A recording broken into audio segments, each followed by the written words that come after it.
You're welcome back. Despite the worrying situation, economic situation of the country, leading to the Federation account, also to say of the federal government being cut by 3%, and of course not leaving out state governments and local governments too, and the budget deficit growing, leading to President Buhari, writing to the National Assembly to go out borrowing again.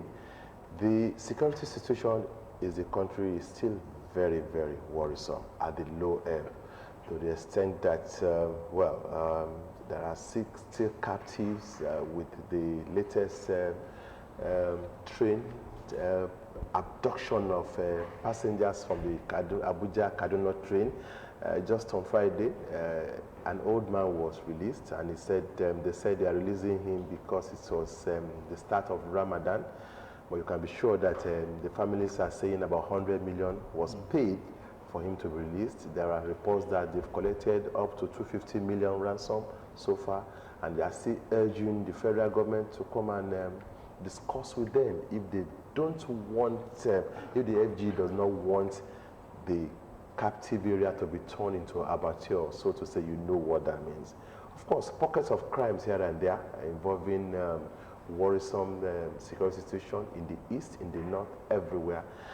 And some former military personnel are angry about the way the federal government is handling the issue of this security issue, making bandits to feel very, very important. All this you can find everywhere on the social media. So today on the program, we'll still zero in on the security situation, Nigeria's security challenges, we have called to this discussion. And I have two wonderful men in-house with us to actually look at it. We have a retired squadron leader of the Nigerian Air Force, Engineer Paul Oni. Engineer Paul Oni, you're welcome to the program. Thank you for having me this morning. Good morning. And we also have a legal practitioner, it's not new on the program, Mr. George Oyini. Mr. George Oyini, we're glad to have you in the studio with us this morning. Good morning, sir. Today. All right. Good morning, gentlemen. You agree with what Akim has said, that this is a very, very worrisome situation, and Nigeria has never been at the lowest ebb when it comes to security. Now, my question goes to Engineer Paul Oni. How did we get here? We got here because we were not doing the needful part-time, in that we did not manage our nation properly to run on established institutions. We allowed our institutions to deteriorate, and instead we glorified champions, individuals, and give them our resources, as benefits, while abandoning, foundations that we should have laid, making institutions greater than individuals, as it were, even making political parties greater than the executive. So that's why we got to where we are. While doing that, we did not also get our nation to be rooted in, sense of belonging, spreading all over the ethnic nationalities that we have in this country.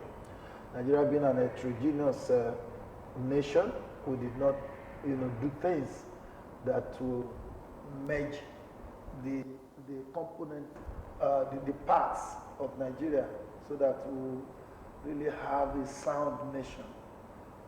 We did not, develop our constitution to the level where, it will carry everybody along. Like I said earlier, institutions to be independent of power brokers. We have a situation whereby the military hierarchy will go to the president at each point in time to seek, guidance on how to attack or how to take actions against insurgency, security lapses, when this is supposed to be their statutory duties. Why have chiefs of air staff, Navy, Army, Defense, when each attack, the president has to call you to give you marching orders. These marching orders has produced nothing. Ordinarily, if these institutions were independent or sound, they would take action without having to go back to the executive. That is what I see as where we got it all wrong. Right. As a retired Air Force officer, what will you advise them to do now? Because I read somewhere where the governor of Kaduna State was advocating that these people, you know where they are. Why don't you go there and bomb them rather than wait for them to attack us?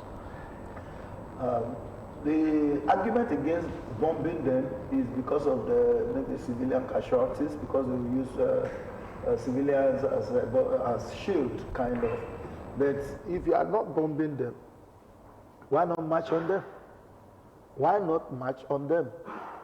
As a former soldier who rose to the rank of squadron leader major before leaving the service, I know that the Nigerian Armed Forces is capable of handling this insurgency.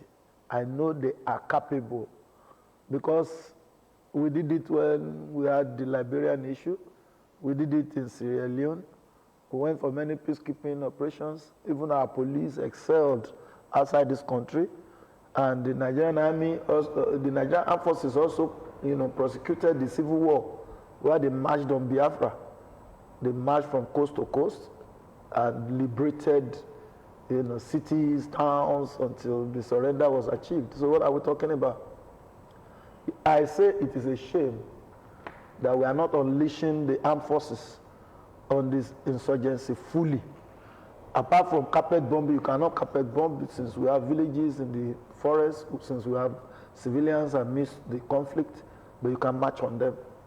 They are not, as far as I'm concerned, up till now, the terrorists are not as tough as they look because they are not holding ground in town. They eat and run. That means they are not strong. If they are strong, they will come into the city and hold it, irrespective of what is happening. They will come, even in Kaduna where we have the highest onslaught now, they are not holding ground. It's hit and run. So why don't you pursue them? They went to NDA, they attacked NDA, there was no contingent put together to go after them. What we do is snipers of attack on them. We should march on them. If they are in Sambisa, march on Sambisa. If they are in Afaka forest, march on Afaka forest. And establish your bases along the way. If we could march on the whole of the Biafran so-called nation then, from coast to coast, from Port Harcourt to Newi, from Newi to Warrior, we marched on them and liberated those cities. So why are we not doing the same here? And so I am afraid to say that it is very glaring that there is no political will to actually attack the situation as Governor El-Rufai is saying. I agree with him. It's only his prescription that I don't agree with. All right, to the lawyer, I would like to ask, does this show some level of incompetence on the part of security operatives? Why? Because the base of the military was attacked some days ago by these bandits, killing minimum of 17 soldiers with scores of others injured. As a Nigerian, as a civilian, don't you think that maybe these people are really not competent? The situation on ground in this country is beyond our expectation. And looking at what we have on ground, the question we need to ask is, who is our leader? And we are all in Nigeria when people campaign, promise to secure the country. And now they've been there for close to 7 years now. What have they done? And just as it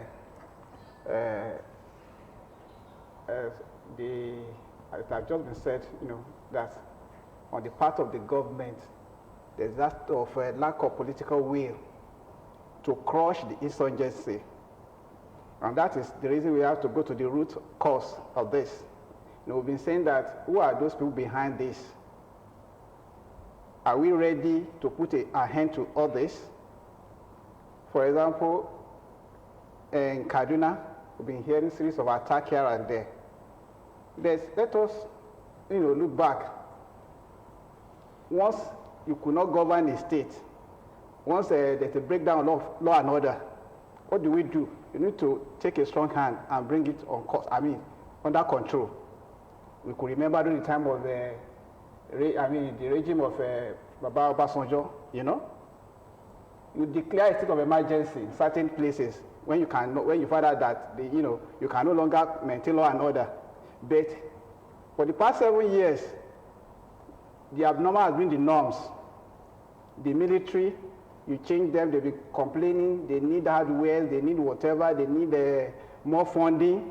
And the National Assembly has been budgeting, increasing the allocation without any result. So, can't we call our leader to question? Must we keep quiet? Now nowhere is safe. You go by road, no safety. By rail, even to go to the airport, you see Kaduna airport was also attacked. So who is safe? And what is the essence of government? Why must we have a leader that cannot secure us? Must we keep quiet? I think we need to talk to ourselves and call a spade a spade. Enough is enough.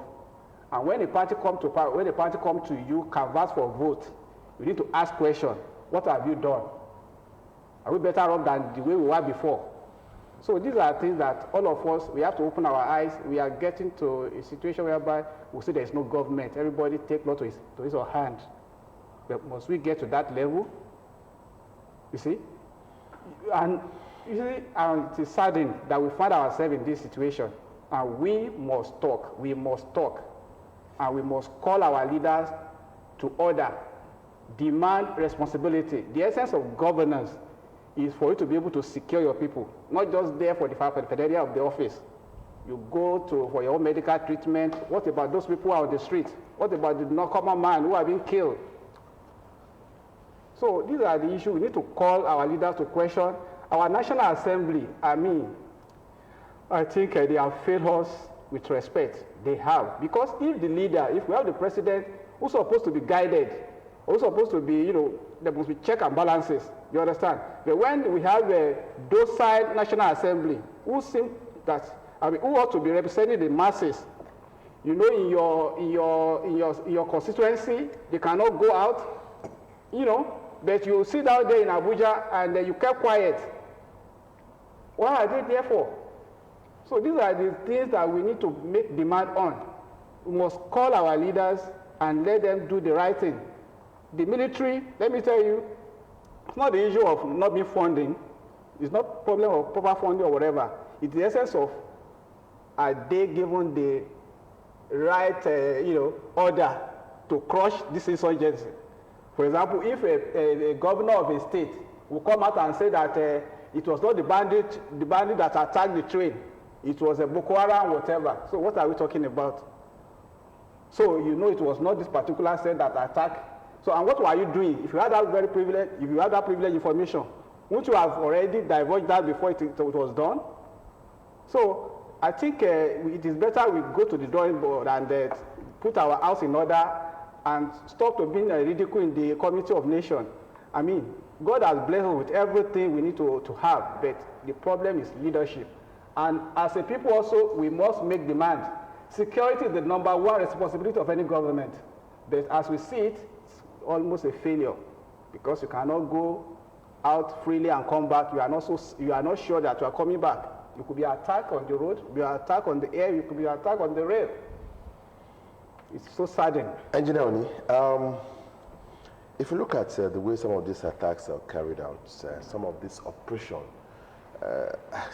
I fail to buy the idea in some quarters that some of these Boko Haram people or bandits are just young men who have no experience, how can they be holding Nigeria to ransom? Because the combat nature of their operation tells more than what you seem to see, even when you see snippets of some of their pictures at times of videos on which means even they might look like non-entities, but those behind them, commanding them, actually looks like people that have military training or combat training to some extent. Now, my question is, to forestall this, in the past, we know that the military don't joke with intelligence. Is that unit still in place? Are we just neglecting intelligence? Or are we, I mean, were they not getting intelligence reports that this is likely to happen, this is likely to happen? Why neglect? Like I've said before, we need to do more. I've always said that the military is competent. The military is better than this ragtag terrorists as far as I'm concerned. Like I also said before, it's not an everyday affair. It's not an everyday affair. It's not a total lack of security in the country. I must say that. Many people will be shocked to hear me say that. Last weekend I traveled to Oshogbo, to and fro Oshogbo, and I saw the traffic on the road. I don't travel up north by the road. I go by air. But what I see towards landing is a heavy traffic. As we speak this morning in Kuto, they are carrying Abuja, they are going to Zaria, they are going to Kaduna. So these are snipers. And if they are snipers, getting intelligence sometimes may be very difficult. Because even within there are a suspicion that even within the military, within the intelligence corps, there are people that they have sleeper cells and things like that, which is not confirmable. But if you know that these people have a base, and we know their base, what intelligence do we need again? What intelligence are we looking for? We've seen Gumi visiting them. The governor Rufai says he knows where they are. The forests are names that are known by Nigerians. We know Afaka Forest, we know Zambisa, we know everywhere they are hiding. So what is stopping us? And we have the wherewithal to attack them, to overrun those places. In fact, some of their names are known. Their families are known. We hear names like Tunji, we hear names of their leaders in Zamfara. They know all of them. In fact, there was a time a governor, stood and took a wonderful picture with a bandit leader, with his AK-47. And Gumi would go to the forest and have sessions with them, and they would even televise it, they would send us the videos. So what are we talking about? Which means we know where they are. They don't have air power. They don't have the kind of artillery we have. They don't have the kind of motorized weapons we have. So what are we talking about? It's like we just left. Let me give you an example. If a CDA, a community development area, knows that there is a hot spot within their area where they sell drugs, where criminals gather, drink and have their fun, and they don't attack that place, they don't bring security agents to defuse that place, and then they are having robbery attacks in their homes on a daily basis, on a weekly basis, haven't they asked for it? That is the situation we found ourselves in Nigeria. We know where they are, and we are not attacking them. Before the chiefs of the military will do anything, they will still have to go back to the president, and the president will come on air. I've seen it on OGTV severally, where the president is giving a marching order, should there anybody with AK-47, go and attack them. Must you give that order all the time? Maybe as the commander-in-chief? Even as a commander-in-chief, the last order was not carried out, you are giving another order. The other time I told the IGP to relocate to somewhere, the man didn't go anywhere. So are we hearing orders being given on air And then after the cameras have been taken away, if you try it, is that what is happening? I'm not saying that is what is happening. I don't know. We have situations where some people are arrested with weapons and at the end of the day they are released. How many trials are going on now of terrorists? Now, the most shocking thing for me was when the UAE, the United Arab Emirates, got financiers of these so-called Boko Haram and terrorists, jailed some of them there, and gave us names of those that are here. And we heard that even the Attorney General had 400 names. They have not been paraded, they have not been prosecuted, they have not been picked up. We had issues of bureau de change getting involved. We had some fake orders from the central bank against bureau de change, but go to Kuto, they'll be selling it on the streets. So what is wrong with this nation? Why are we deceiving ourselves? If they are having their supply, somebody is funding them, and they have been identified, they have not been paraded, they have not been tried, they are left to operate on hindered. So what are we talking about? They will get their logistics from these financiers, and then we will now shout when they attack us. I don't want to say the obvious because I have no facts or on paper to tender that the government is complicit. So I cannot say that. But it looks like that. Because if you do not try the financiers, the backers, those that are financing them, and they continue to get their weapons, see, no matter the weapons you have, you will exhaust the rounds. You have an AK-47, for instance, you have 120 rounds of AK-47, you go for an attack, and you shoot, and you exhaust the bullets. Are you sure it's not a regular supply somewhere? That's what I'm saying. If you exhaust the bullets of your 120 rounds of AK-47, maybe AK-47, 35 in, 35 out, that's 70. Now you have 4 magazines, 35 in, 35 out, 70, 35 in, 35 out, 70, that's 140. Let's assume you even have 280 and you go for an operation, you are successful in that operation, exhaust that one. If they didn't supply you another one, will you be able to go for another operation? And if they take out the person that is funding you to buy more, will you be able to go for another operation? It's a very simple problem we have in Nigeria. Bring the financiers, disgrace them, expose them, try them, stop them from supplying these weapons to them. Simple, and that's the end of it. Most of the weapons we used against Biafra was that they didn't even get food. Just that they didn't get food. These people come to the market, they raid, they go back, they organize buses. Even the train attack, they organize buses to take those that they abducted. So what are we talking about? And they drove through checkpoints, seeming checkpoints. Something is wrong here. Something is seriously wrong. It's like we are fighting ourselves. Exactly. They will come and abduct hundreds of people and bring luxurious buses and be moving. Buses that are not mosquitoes, that are not aircrafts. Abba, what are you telling me? Soldiers are everywhere. They will now be moving those buses with those people, and then they will go inside the bush, inside the jungle, in their base, and deliver those people, and then be romancing those people, be sending messages for ransom.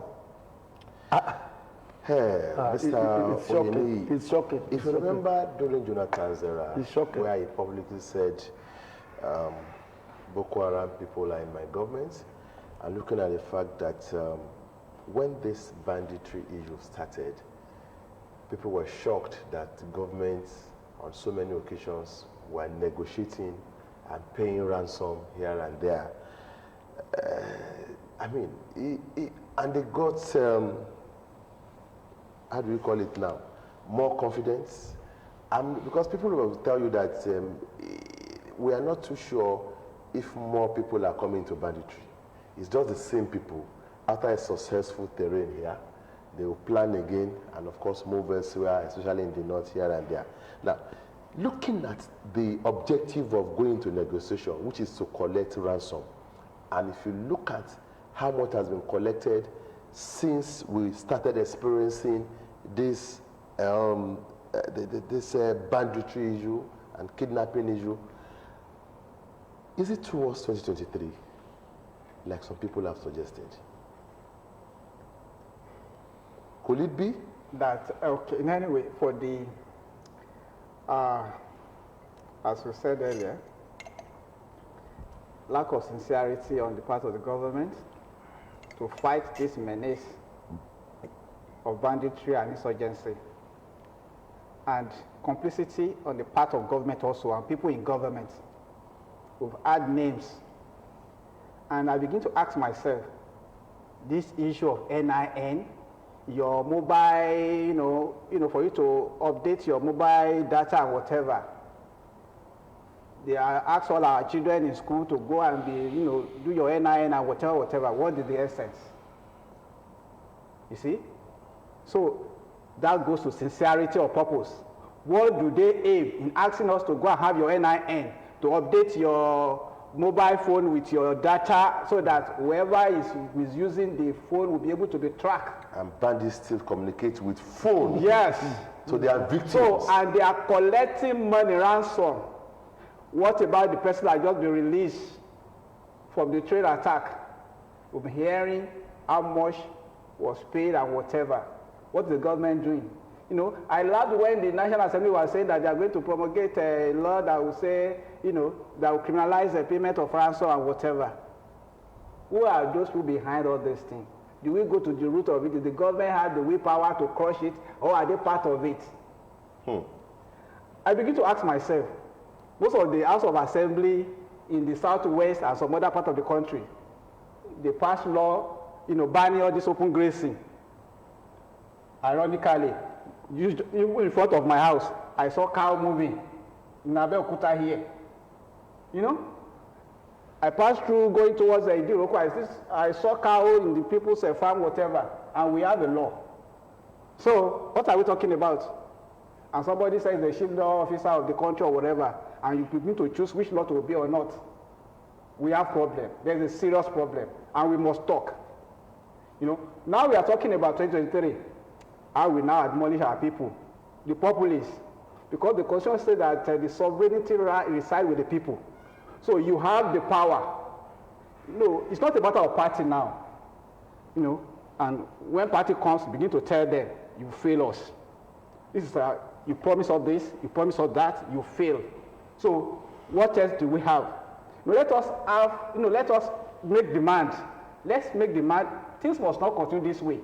What is the hope? What is the future of our children? You see?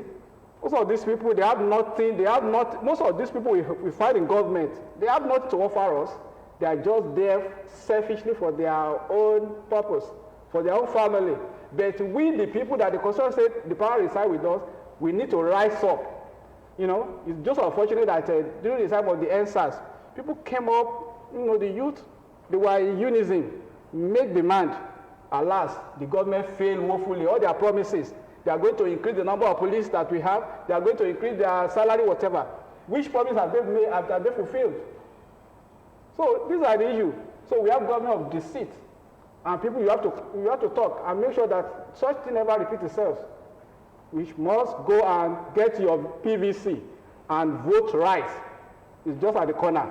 And don't let anybody deceive you. No, the fear of some Nigerians is that this ransom that is being collected is geared towards what will be spent during election.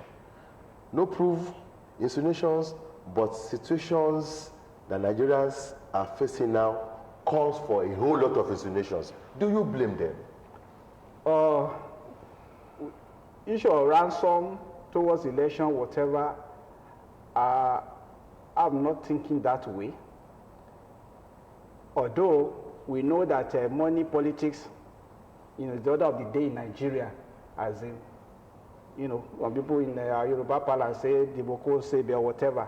But I think with the reality on ground now, whoever is now waiting that with money, you can sway somebody, whatever, unless that person has nothing upstairs to be able to think, and see what is going on. So it is, I mean, I think the level of awareness now is very high. I don't know, at least majorly from the southwest or the south over here now. We've known that certain set of people have already, you know, they betrayed us. The politicians have betrayed us, you know. So let us now take our destiny in our hands. And I want to say this, whoever is coming to campaign that I want to go to the offices to do this, whatever, ask that person, what has he done before? You understand? Not just a jobless person and will go there and just thinking that he's privileged to be there and refuse to do the right thing. For example, I begin to see the National Assembly say that they are amending the Constitution, you know, to remove some items from the exclusive list to the concurrent. You know, I begin to wonder, how long have they been sitting in the National Assembly? It is now that they now think that the right time to do it. We were talking about state police or whatever. You see, people begin to shy away from the right, from the truth. We talking about state police, we're having of a neighborhood security, whatever, but they neglected all that area. And even the federal government, you see, all this issue of insurgency, if we have our our policemen being well trained, well funded, forget it. The issue of this insurgency is not for the military, it's for the police. During the Metasine or uprising, whatever, police, you know, they were well up to tax during that time. So these people live among us. For example, the government said that they bought Tucano and whatever. What are they used Tucano for? What is the essence of it? What is the result? So it is most unfortunate, but the issue of ransom towards the election may not be what, I mean, the major purpose, but it depends on our people. How ready are we to effect change that we know will bring food on our table, that will secure us, that we're able to move freely. It depends if you allow a particular party or a particular person to come and deceive you. Some that cannot, you know, maybe somebody give you 5,000 naira. For how long are you going to spend that money? Now we have our children, you know, the university students, the lecturer on strike. Nobody's thinking towards, you know, bringing them back to school. The security is zero. So what do we have the government for? All right, Engineer Oni, I would like to ask a question, and that question is, why Kaduna at this time? Because the last operation of these bandits, we're told that they actually went there to cut away some armor and away from the military base. They attacked Kaduna airport, attacked the train station, the rail line, attacked an estate in Kaduna. And it seems that Kaduna has more security base, so to speak. NDA is there and all. Is there anything intelligently this thing that the bandits are trying to address? Thank you very much. From my own assessment, Kaduna, number one, is a no man's land.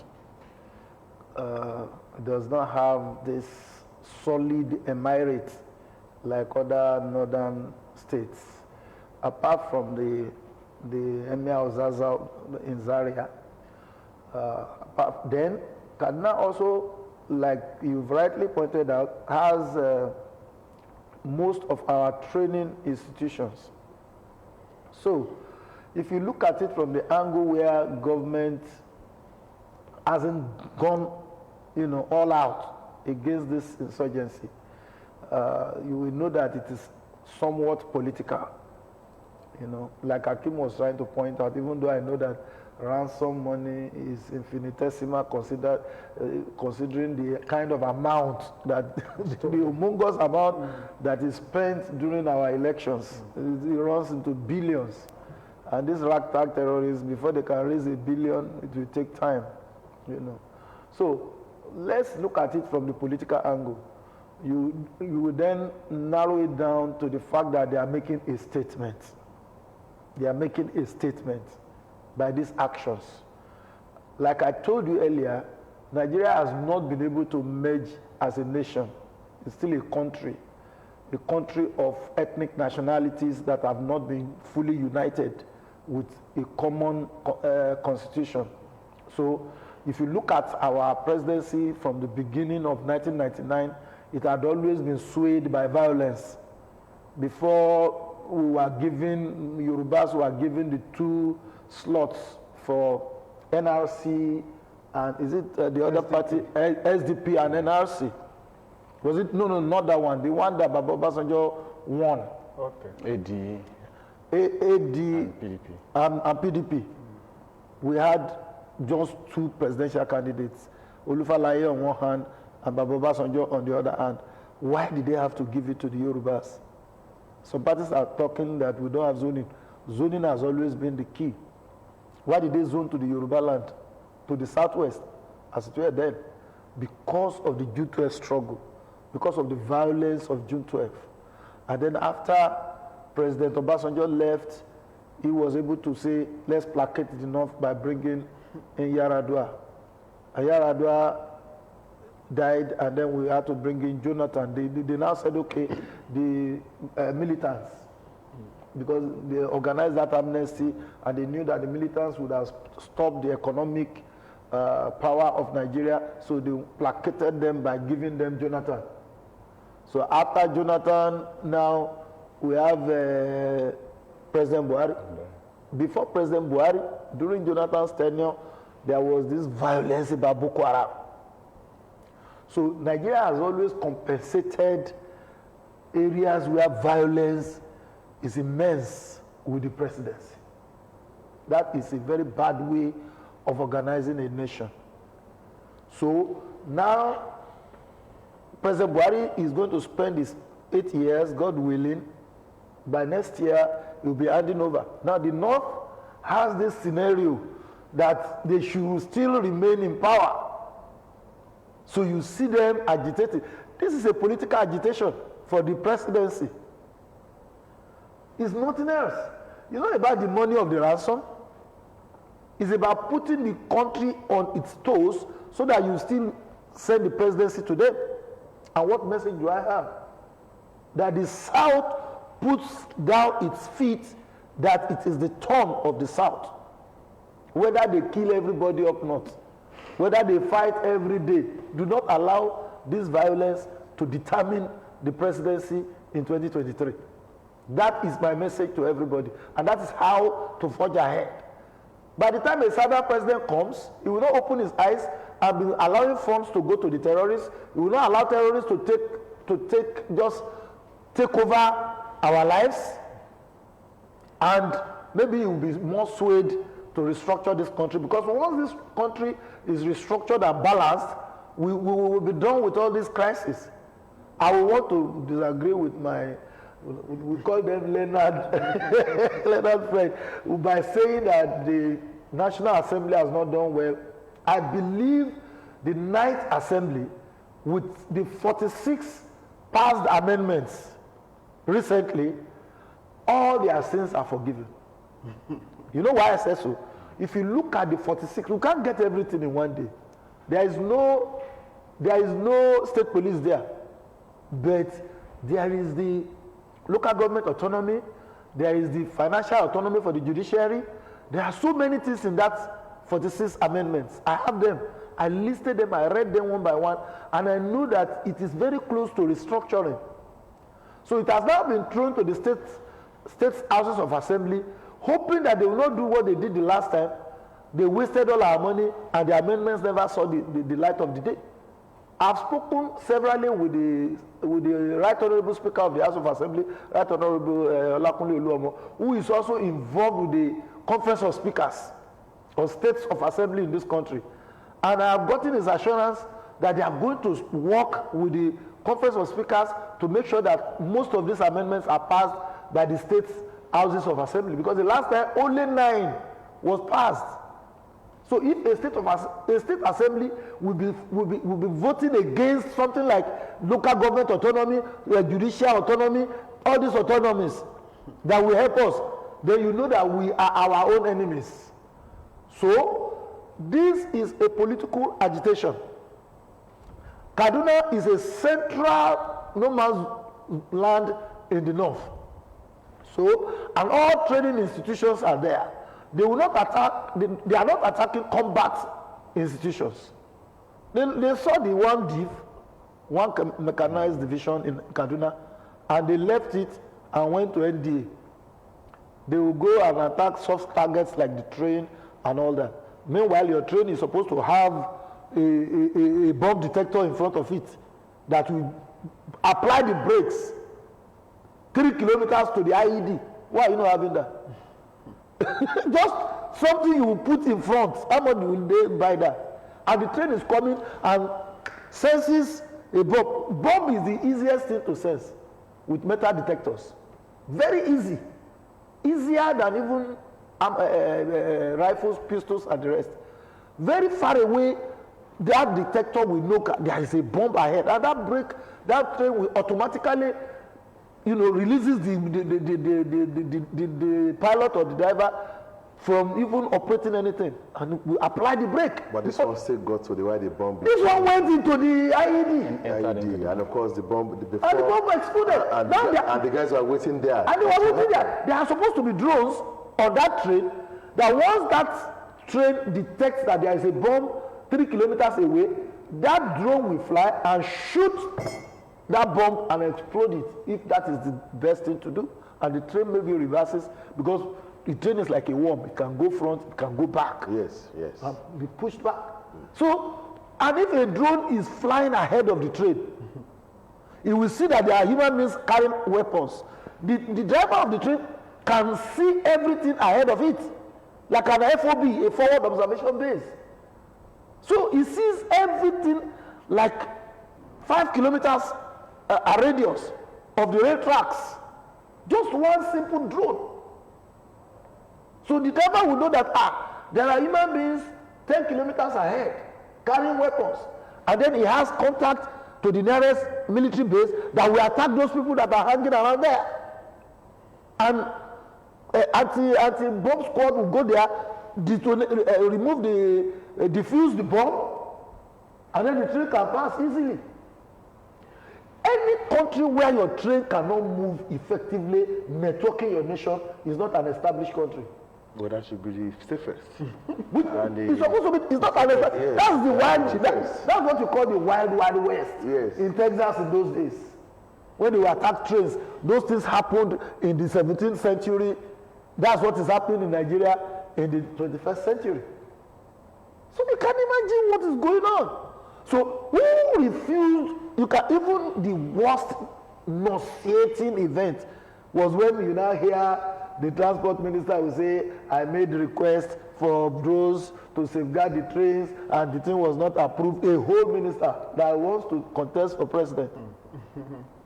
They didn't approve it within the same political party. So something is wrong with us. It means that this thing is being, even General Abacha said it, that any insurgency that lasts more than so time there is complicity of government. And Metasini, let me correct my dear lawyer once again. Metasini was not eradicated by the police. It was eradicated by the military. And this present president, gave us, I was in the military then, gave us enough marching orders to eradicate Metasini then. I don't know why he's not doing it now. We went even as far as Chad, pursued them there, destroyed their base where they were springing up the attacks, destroyed their operation bases, and then Metasini ended. So why is he not doing that now? He knows what to do. He is the power. He is the commander-in-chief of the armed forces. Why is he not doing it? Has politics changed him? I don't know. I can't bring up all the answers, but I know he is capable as a president. We have a capable armed forces. We have the resources to do this. Why are we not doing it? Is what I don't know. I can't pinpoint it 100%. All right, let me ask the lawyer before I allow Akim. Are you going to advocate a constitutional review where the state governors will have some level of power to control security architecture in their states? Because looking at this Kaduna issue, it seems as though, and some other issues that have happened before then, before any military agency takes an action, they will have to get permission from the federal government. Even though the state is said to be the chief security officer, the state government is said to be the chief security officer of the state, it seems to be like just a nomenclature. Well, on the issue of constitutional amendment, empowering the governor to have more power to control his state or whatever, I want to say that the Constitution, our 1999 Constitution, says that Nigeria shall be a federation. A federation. Yes. What do we mean by a federation? It consists of, constituents that manage their own internal affairs. So, but in the reality of Nigeria, is that what is taking place? In the federation, we have a central, but we have the constituents controlling their own internal affairs. But that is not what we are practicing. The Constitution says this, but we are practicing a different thing. So you need to amend that Constitution. So that's why I say that the National Assembly, they are there to ensure that these things brought to fore. Let us practice it. So the governor have all the paraphernalia of power to be able to take care of, the citizen within the state and wherever. But the problem we have is that how do we value life? Do we value life?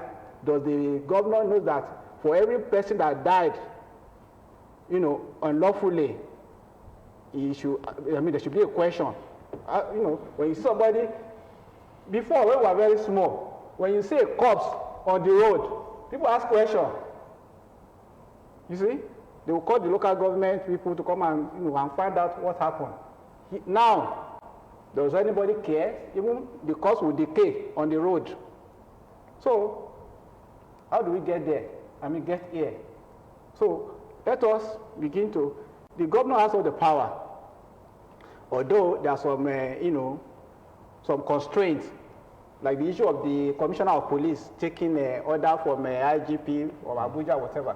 But with what we are having, the reality we are having now, we are having Amotekun and whatever. Secretly citing that even with our Amotekun, that some people are putting a clock on the wheel of progress, holding their hands from performing effectively. So these are the issues that we should be able to, work within the line and be able to secure our people. The Mr. Governor should not be waiting to go to Abuja before he secures his people. We should be able to think. Now, we are hitting towards the home stretch now. Engineer Paul, you've said so much about the capabilities of the military, about how effective their training is, about the fact that they can easily surmount the seemingly insurmountable situation that we have now as far as security of the nation is concerned. Can I put it to you then that your primary constituency have been compromised? You have put it to the lawyer, you are putting it to me. Well, compromised, I will not use the word compromised. I will use the word fettered. That's what I would like to use. The word fettered. They have not been unfettered.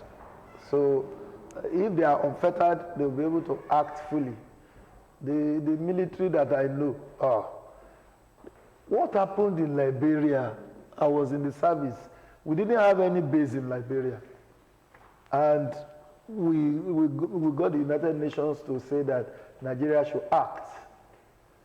And the Air Force moved with troops, with armored vehicles, carrying them in my aircraft of that time, which is the C-130 Hercules, that can carry armored tanks, can carry a full trailer load with 300 to 400 troops at the same time and land. And that was what we did.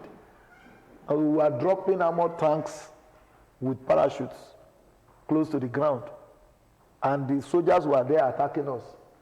And we took over that airport without having anybody on ground. We took over the airport. The Navy landed at Radu by force in their port and dropped 5,000 soldiers in their city. And that was how we took over Monrovia. From there, we marched on Lungi in Sierra Leone. So what is this one? What is this one? So what are we talking about? They are capable. They are more than capable. The Nigerian armed forces can fight West Africa. So it's a shame that they are fettered. They are not released. So that's the way I see it. They are not released. They are not unleashed. You can see how they are counting body bags of the military. I've never believed in this country that soldiers will be dying like this.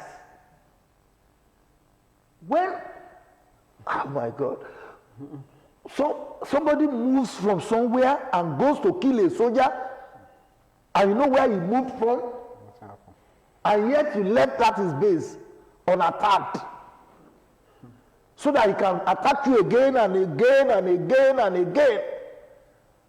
And soldiers keep dying. Even when you kill a policeman, You can imagine. in those days, you know what happens.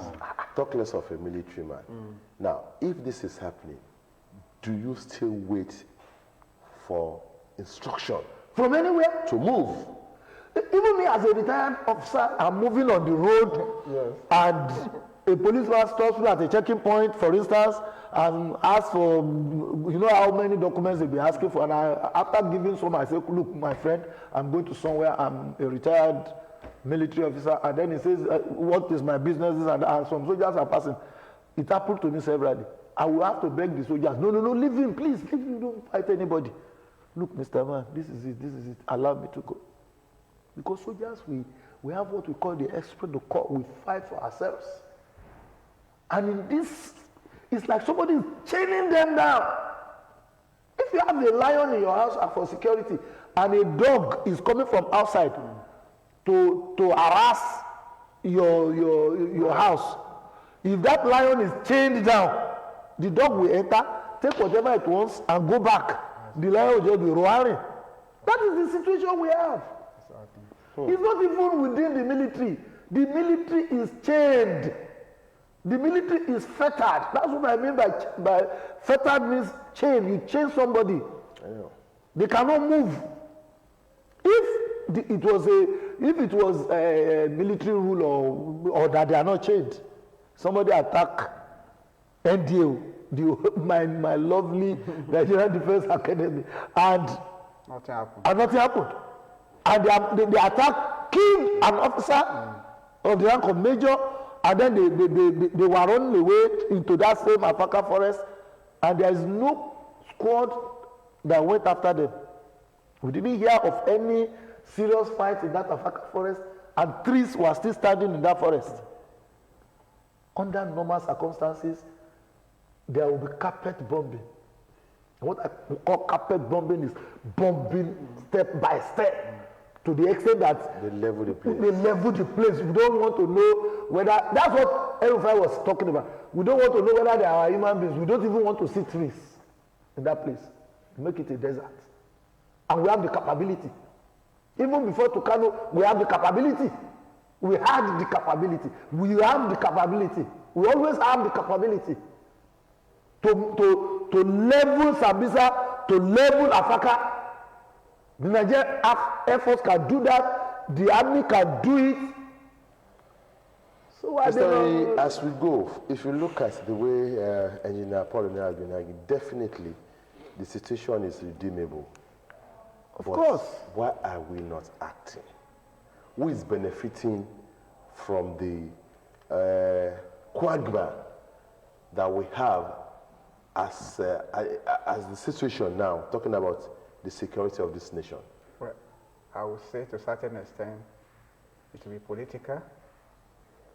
And for example, I just had an audio, on the line sometimes ago from Kaduna, saying that what is going on is a particular sectional, certain tribe trying to eliminate certain set of people. So when you find out this set of people, they've already put themselves in all the strategic places. So in order to eliminate certain set of people, I stand to be corrected. And we have all around us certain particular ethnic tribe trying to feel to be superior more than any other. Even when you go to police command, some of these, when they were arrested, they will be treated one way or the other. So in the country that we say, we want Nigeria. So once there is no justice, there's no enforcement, there will be problem. That's what we're having. When you arrest the insurgent, the bandits, you refuse to let them face the music. You say that this one are repentant, whatever. When we have not ended the war, it's ridiculous. And even the governor shouting that we know where they have. What effort has he made? You know? Does he have the power? He doesn't. It's not the issue of does he have the power. When you know that I'm not there just for my own sake, for my own personal whatever, I'm there because of these people. He was so frustrated that he even said maybe we should use mercenaries. You remember? Mercenary. Now, when certain people are saying that Igbo was going about the place and said, look, enough is enough. What did they do about Igbo? What are they saying about him? Which mercenary do they want? Do they allow the Amoteku to function properly? They should come for us. But I will say this, let us say this, that as you all know, the Southwest is a wonderful area in this country. Yes. And they have achieved security to a certain level. Yeah. Like I told you, last week was my birthday, last Saturday was my birthday, and I chose to celebrate it in Osun. I went to Oshogbo. I drove to Oshogbo, had fun in Oshogbo for 3 days, and I drove back. Nothing. It was nothing. In fact, the place was... In fact, I've discovered that Southwest has even built... They are built from state to state. It's not easy for you to have a forest now where you go and kidnap somebody and be running inside the forest. I drove all the way from Iwo Road to Oshogbo, and only some few kilometers you will see forest. So I want to see where somebody will now... The one they were doing in the expressway here, the police, the Amoteku people, they went after them, they got them. So I give kudos to the governors of the Southwest. There is a level of security in the Southwest that I love my heart for. You can now drive from place to place. You cannot say 100%. There can be 100%. Ayetoro is still there. Imeko is still there, my brother. It depends on where you are traveling to. Still go to this Ijebu North and whatever. The law. If you enter road now to Imeko, you will be shocked at the traffic. People are doing their things. They come from Imeko to Lafayette every market day. They come from Kuto. Nothing is happening to them, at least for the past how many weeks now. We've not heard of anything. Then when we hear of something, they go there. Let us give kudos to Amotekun. CP Akeremi has been doing wonderfully well. I think I also had an experience that I want to, Imeko, I mean, for a social function, and I thought I was going to sleep in Imeko because it was around 6:37. Okay. But I was assured, come on, go. You can go to Abeokuta. And of course, I had to take the courage. And yes. Yes. Honestly, I drove into Oshogbo. Do you know those that welcomed me? Hunters. I had to bring my money. I gave them money. They were dancing. Anyway. I met hunters. So, Southwest, we are doing fine. So, before we go, you want to hear their passing shots? I want to hear their passing shots. And I want Engineer Oni to talk about, he spoke about uniting Nigeria. Yes. That was one of the first points, that Nigeria is more or less like a country, a nation. A heterogeneous country that is not united. How do you suggest this be done? Sense of belonging. Sense of belonging in the sense that you eradicate this high level of nepotism. And by doing that, we've had 8 years of President Buhari from the north. We should have another 8 years of a president from the south. That I will say it anywhere I go. Nobody should come and play any pranks on us and say that your party is not zoning, your party is... You must zone to the south this time around. If we've had a president from the north, we should have a president from the south. And when we have no southerner should go and be queuing behind any northerner. It will not make any sense to me if you are a southerner and you are saying because you belong to one political party, you are campaigning for a northerner. If you see any southerner like that, run away from them. So that when a southerner comes, you know where the shoe is pinching us. When Jonathan came, he did the 2014 confirm. But he had jelly feet, he couldn't implement it. So let another southerner come now and implement it, or bring restructuring, do a people's constitution. and then ensure that there is no nepotism. You don't come now because President Buhari put all northerners in NNPC and somewhere, and then you now change everybody and put only southerners everywhere. Let there be a sense of belonging for each ethnic nationality, so that we can create a nation out of Nigeria. Yeah. All right. I'd like to ask almost the same question with the select. Well, if we say we are a nation being governed by Constitution, the Constitution says this Constitution shall be supreme. Do we practice it? If the Constitution says that Nigeria shall be a federation, is it a federation? So we should bring all this to fore, as in, let us work by the tenet of what we have. Let there be a true federalism. All these constituents will be able to maintain their own internal affair control. We have a central. So issue of who become whatever, once you are well taken care of in your own constituent, there will be more pressure on the center. So I believe that true federalism will be able to help us. Okay, as we go, about 167 kidnapped passengers are still with the bandits, or I don't know. There's no difference between bandits and terrorists. They are just terrorists. With the terrorists. With the terrorists. They are just terrorists. In military language, what should happen now? They are calling for negotiation, Engineer Oni. What should happen is the military march on Afaka Forest, where is their base. A contingent of the military march on Sambisa, a contingent of the military march on Afaka Forest. There should be fire and movement. When there is fire, I'm explaining it so that you will know.